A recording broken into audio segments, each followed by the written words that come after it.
Hey South African rugby folks, this is your favorite narrator bringing you the latest updates on what's happening with the Sharks. Are you also wondering what's going on with the team?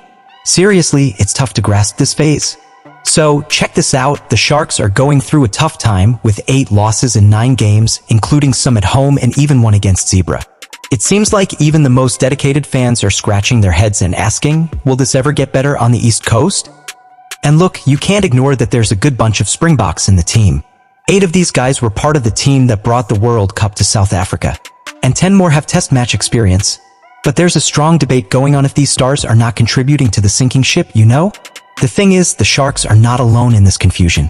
Saracens and Leicester over in England are in a similar vibe, with 7 and 6 players in the national team, respectively. These guys recently won the premiership, but now they're in the bottom half of the table, struggling not to miss the semi-finals. In France, Toulouse and La Rochelle, even though they sent more than half of the French team to the World Cup, are struggling in the top 14. And look, even Racing 92, who lost both games in the Champions Cup, is putting on a show. But it's not certain that having many national team players is the cause of all this. Leinster is there, dominating in the URC and the Champions Cup. But maybe there's an exception?